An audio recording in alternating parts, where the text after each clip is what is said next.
Bibili pala kami ng aircon. So, 2 peraso. Yun ang ikaabit ko. No? At dito malamig. Ayaw ko nang umalis na dito eh. Pinitesting na yung binibilhin ko ng pastor. No? Yun po. Paalam sa inyo. Bibili naman tayo ng out. Sa kanya, no? Oo. Doon na lang sa atin. Testing. Ay, ganong outlet na lang. Bibili tayo ng outlet na gano'n. Ang lamig ah.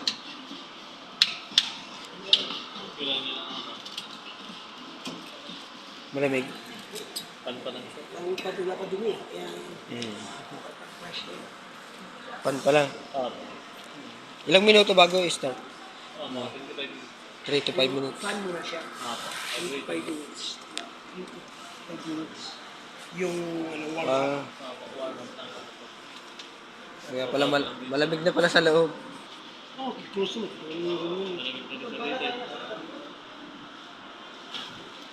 Testing pa yan.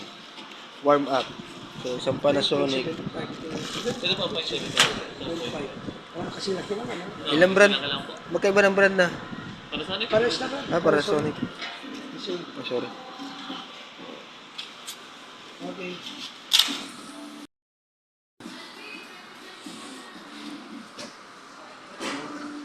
Para... wala pa. Ay, malalim kasi dito sa akin. Yung isa, makapan. Dito siya na subo. Malapit tayo sa dagat. Tsaka yung paprika ng alak niya. Yung sumisira ng tubo. Ito. Ito mga condenser. Ito is siya ng tubo. Binubutas ng alak niya. Yung moisture. So, R32. R32 itong karga. Kalimitan ito yung nagano eh. R32 din yan. Opo, R30. R30. Alam niya yata sa ngayon R40. 14A na. Wala nang 14A. Madala. Tignan na sir ang lamig. Tingnan natin. Ito mga po fan speed, pinaka-timer niya. Tapos niya stay on. Yung swing niya po na ano na. Yung ba ano eh? Ayan siguro. Nasa mga automatic swing. Di ba automatic swing yan? Ay, gusto mo swing. May mamangal din sa. Pares niyan, manual din yung isa. Okay, sir. Manual pala. Manual ito? Ang automatic swing natin ay... Sa panya. Ayan, nabigyan mo lang. Steady mo. Oo. May electric pa naman.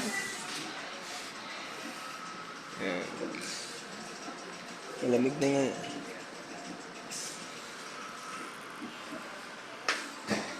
Malamig na. So mamaya, pag nabalot na yan, check na lang natin. Ito na yun, sir. Ito na pala yan. Abit natin. Aming biniling aircon. Dalawa yung pastor na. Sa mataas ka na, doon ka mas gilid. Ayun dyan, sa gilid dyan. Si Kuya nagdadala. At kaaga na yung bubili ng aircon. 2 peraso.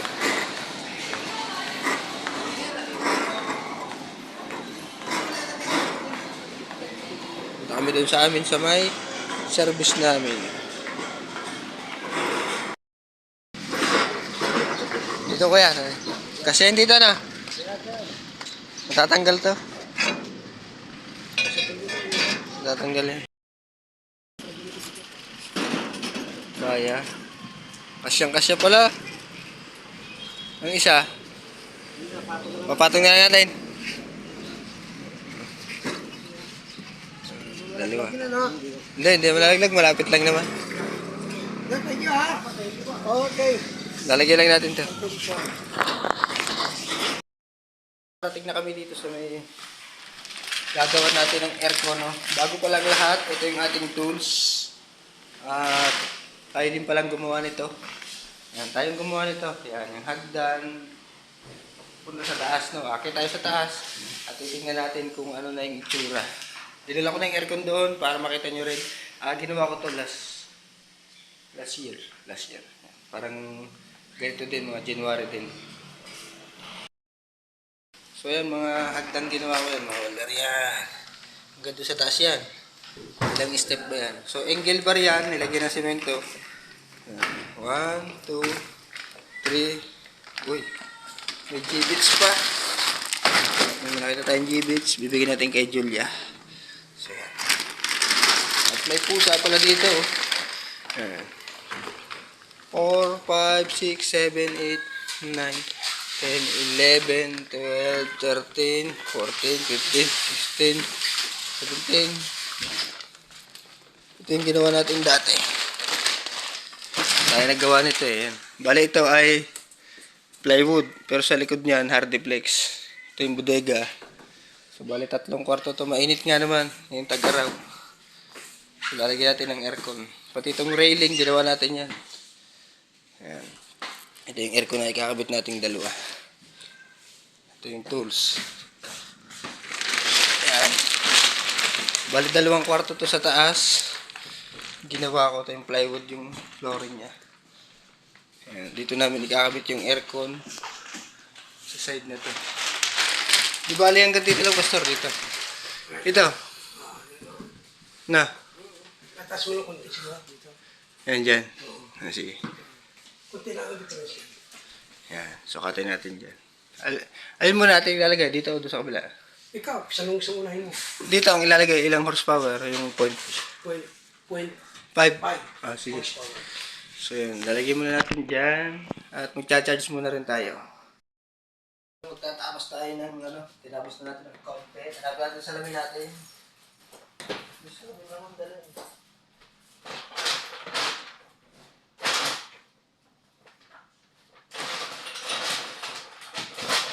Hindi natin makita ang ating salamin. Pero may dala tayo kanina.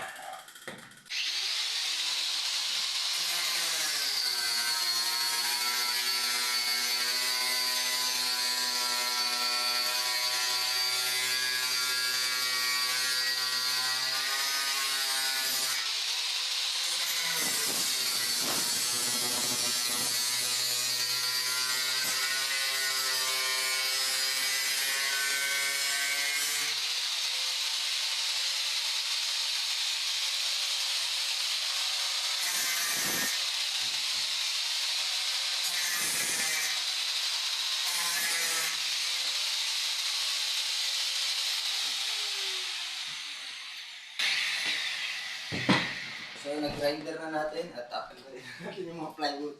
Huwag yung salamin natin eh. Ayan. Salamin sa mata.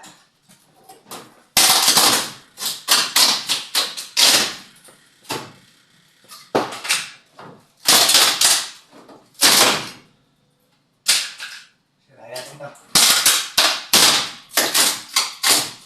Bali, akong gumawa ng kwarto na to at saka sa kabila. Dalawa kami ng pinsan. Si Juan Carlo.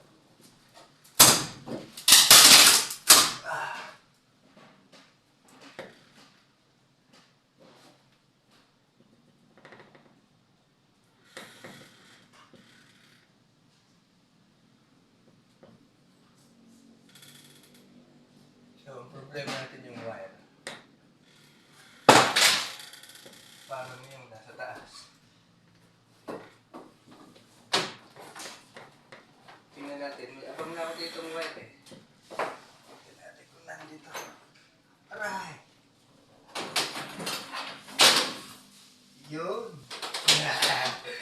Yan o. May abang akong wire. Ito yung wire niya. So, hindi na tayo mahihirapan maglinya kasi meron na yung wire. May lalapit ko. Kaya alam ko pong may wire, ako po naglagay dito nung nakaraan. Yan. So, bali ang binutas ko ngayon, ito yung abang ko sa aircon. 3.5 or number 12, no? Yan. Kaya alam ko po kung saan ko dudukutin. Yan, may mga number pa yan, no? Yan. So, bali ito hard deflex sa kabila. So, tamang-tama. No? Patanggalin natin to para mailagay natin yung aircon. Bibili tayo malamang ng sukatin muna natin yung space para kita natin kung gaano kalaki. So, malamang baka kumuha tayo ng welding machine para dyan sa patigas niyan. So, alright. At tatanggalin muna natin to mga metal paring. Metal paring yung nilagay namin dyan na galvanize. Yan. Ito yung abang natin para sa aircon. Alright. Baba muna natin. Mamaya po ulit. Yan. Tanggal na natin at nabutas ko na. Yan o. Ayan. Kitang-kita nyo. Kwadrado na siya. Hindi nyo na lang nakita yung pagtatabas ko kasi ano, sekreto yun eh. Sekretong diskarte. Hindi, joke lang. So, nalagyan na rin natin ng outlet. Yan o. Yan. Outlet, nalagyan na rin natin. Tapos nalagyan na natin ng patungan, matibay na. Ang nalagyan natin ay kahoy na kindray. 2x4. So, ayan o. Ano, may ginagawa dyan sa kabila. So, para siyang television o. Yan. Ang television. So, yun ang outlet na nalagyan natin sa loob. So, yan. Gumagana na to kasi may power naman to. Inabang ko na yan last year. At so, ilalagyan na natin itong box niya. Yan, yung pinaka-cover. Tapos, para matesting na natin. Yan, o. Yan, mukha namang square yung tabas natin. Yan. Folder na, install na natin yung isa. Yan, o. Ganun yung nangyari niyan. Binutas natin sa likod. Yun. Kita naman pala dito. So, naka-island siya ng konti para yung tubig ay doon pupunta sa ano. Sa kapitbahay. Hindi. Pati mo pa dyan nabalik mo ha, pag nilagyan natin ng ano. Kornesa. Oo. So, yung lalagyan mo. Punta tayo ng kornesa mamaya. Yan. Natakbo na siya. May nakapan na yan. Nakapan. Yan. Pero hindi naman masyadong malaki yung siwang yan. Kapiraso lang kita niya. Normal yan kasi plywood yung ating tinanggal. Ang kagandahan yan, may abang na ng electrical. Ako yung gumawa nito nung Kisame. Kaming dalawa ni Carlo. Pati itong mga lahat to, halos lahat to. Tingnan po natin kung lalamig.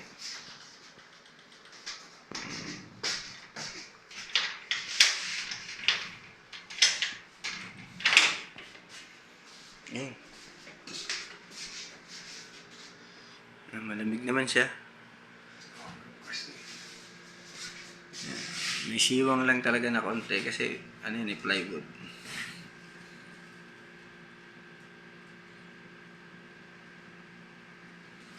Yan. Ito yung lalamig kasi mainit dito kanina. Yan. Nagbago na yung temperature. So, ang ginamit namin dito ay rivets. Yan, oh. Pero pag minasilyahan naman siya, mawawala na yan. Ginamitan pa namin yan ng metal paring sa loob. At yan, may electrical. Pati electrical nito, ginawa ko din po. Ito yung switch niya, single switch. Yan, yun yung ilaw. Yan. Yan. At so yun nga, may abang ng aircon. Aircon rooms to. Bali, ang laki nito ay ano pa lang. Sakto lang pala to dito. Pwede, 15. Ano lang to eh. Ilang centimeter to? 50 meters ba? Wala, ano? Wala, kasi ano pa to eh. Tama lang siya, sukat yung aircon. 1/4 horsepower yan. 1/2. 1/2 pala yan. Kasi ano lang to eh, dalawang plywood. Dalawang plywood lang pala to eh. Pilap siya. Iba yung pagka... Malamig na yan. Yan. So, mamaya tayo natin hanggang sa lumamig. Pawisan tayo kahit tayo naglagay ng aircon, no? So, dinagdagan pala natin ng kornesa. So, hindi ko na rin na-videoan kasi ako lang naman yung nagpapanday. So, nilagyan natin ng paikot ng kornesa. Ito, 1 1/2. Paikot yan dito sa plywood. Yan, no? Yan. Nilagyan natin. Dinikit natin siya sa dingding para naman yung gilid niya ay mas maganda. Yan. Tingnan nyo. Yung bago, yan, nilagyan natin yung palibot ng kornesa. Tingnan nyo. Wow. So, ganun yung nilagay natin para mas presentable. Yan, yan. Kulang na lang ang mga pintura. Yan, tulad nga sinabi ko, ito po ginawa namin last time. At sa kabila, ganun din yung gagawin natin dito sa kabila. Ito, yan o. Yan, pati yung railing, hagdan, yung mga bintana. Yung grills, hindi na akong gumawa niyan. Tingnan nyo naman po yung hagdan na ginawa namin. Yan, medyo mataas siya ng konti kasi ano, mahaba. So, inislant na lang namin. May railing naman yan. Ito, yan. Plywood, double wall, lahat electrical, ginawa din natin. Yan. Ito yung mga switch niyan. Yan. Ito elevated kasi yung dati niyan CR yan, bubong ng CR. Ginawa ko lang ng paraan. So, ito naman yung inenext natin. So, masilaw ng araw masilaw. So, dito naman tayo magbubutas sa part na to. Yan. May abang na rin tayo dyan electrical. So, ito. Yan. Yan yung ginawa natin. Tagpi-tagpi. Plywood kasi. Pero pag napinturahan na, okay na to. Yan. Ito nyo. Mga switch. Yan. Tayo din po naglagay nyan. Para dyan sa ilaw. Yan o. Wow. Alright. May hallway na maliit. Pagpasok mo. Itong flooring natin nilagay po ay 3/4 na plywood. Tapos ang ginamit natin dyan, ito, papakita ko nyo sa inyo. Kung sa inyo sa ilalim. Yan. So, ito po ang hagdan na ginawa ko. Ay, ano po to? Angle bar. Yan o, na dos. Tapos nilagyan ko to ng plywood sa ilalim. Tapos binuhusan ko semento. Semento po ito, semento. Ito, yan. Additional na lang nila to. Pero ito, tubular yan na 2x6. 4 ba? 6. 2x6 ata yan. Yan. Ito yung ilalim na ginawa ko. Ayan o. Yung trusses. Yan. Tapos nilagyan ko ng paikot ng tubular. Tapos angle bar. Naka-dyna bolt po yan sa mga ilalim. Yung electrical na yan, hindi na po ako naglagay niyan. Iba na po. Yan. Yung mga ilaw na yan. Tapos yan. Kaya pag umakit ka sa taas, makikita mo yan o. So, balik na lang po ulit tayo sa taas. Yan. Ako ang gumawa nito last year. Parang ganito ding buwan. Yan o. So, itong ilaw na to, naka 3-way pala yan. Yan. Pag pinatay mo dito, pwede mo siyang patayin dun sa baba. May switch dun banda. Yun. Yan. Yan o. Yan. 3-way. 3-way connection po yan. So, may lagay tayo ditong outlet, universal. Tapos na tayo dyan, yan o. Fix na. Nakasilaw kasi yung araw. Harangan natin. Yun. Yan o. Plywood po yan. Yan. Hinarangan natin yung araw. So, alright. Doon na tayo sa kabila. Lilipat. Drinks. Nakakasilaw yung araw. Kasi mataas to. Inom na tayo. Mamaya, dyan naman tayo maglalagay sa kabilang yan. Uy, shoutout pala kay Nanay Ilang-Ilang. Salamat dun sa mga mga binigay niya nung nakaraang tawag dito. Yung gamot. So, napakaganda. Masakit kasi lalamunan ko. Nung nakaraang araw, ininom ko ay mabilis na tanggal. So, yun. Welder natin mga welder, no? So, yan. Nabutas na rin natin. At ito, tatanggalin na lang natin itong hardiplex. So, gagamitan natin ng pang metal. Pang semento. So, may electrical na rin. Medyo mas mataas siya ng konti kasi maiksi na yung wire. Kasi na naman dito yung frame ng aircon. At yan, gagamitan natin ito. Para mabutas. So, makikita nyo ulit pag ikinabit ko na ulit mamaya. Yan. May kulang pa palang rivets dito. So, yung electrical, medyo magipit. Binuksan ko pa tong kisame. Kasi mas mataas pala to. Hindi siya lumampas. So, tsaka yung kabila, ibabalik ko na lang. Kala ko nandun yung wire, wala pala. Nandito rin pala. So, yun. At least, natapos ko na. So, malapit na tayong umuwi. Ang dami nating kalat sa baba. Yeah. Mamaya na natin lilinisin niya. Alagyan na lang yun ng takip. Oh, ikot lang tayo. Yan. Ang pangalawang Panasonic.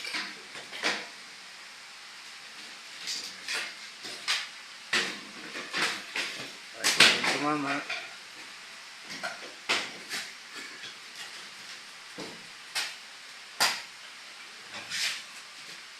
Saksak na. Ha? Papandar na lang. Yung pan. Ito na.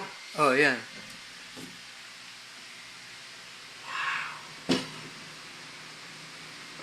Automatic pala yan. Ha? Hindi. Kaya siya Ah,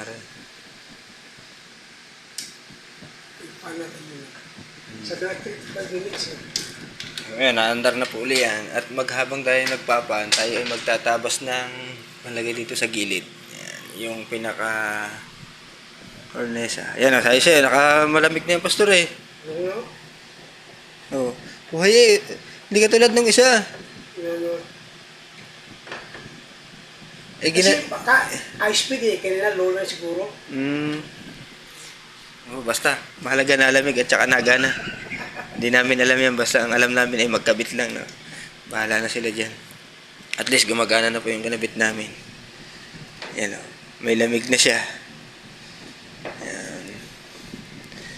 Ah, hanggang dito lang pala dapat sana. Yan o, on, tapos may pagitan siya. Oh. Yan o. Ang ma-off siya pag dito ay yung compressor hanggang dito. Yan o. Pag dilagyan mo ito, naka-on siya. On, ang pan. Eh, hanggang dito lang yung off, oh, zero. Tapos may Ay, pagitan. dapat pa dito muna. Oo. Okay na yan. Yan. Ganun din naman yan. Masasanay din yan. Yan. Oh. Susunod ang hose.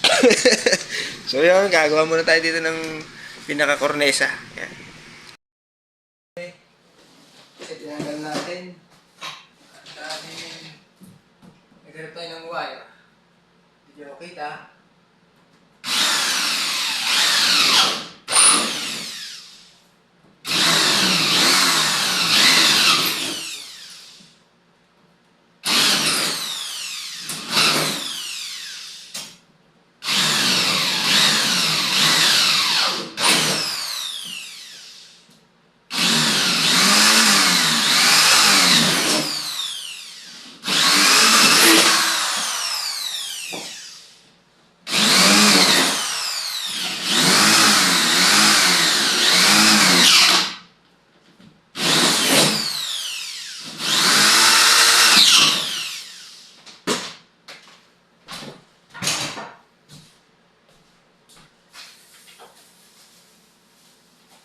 Tayo ng rivets.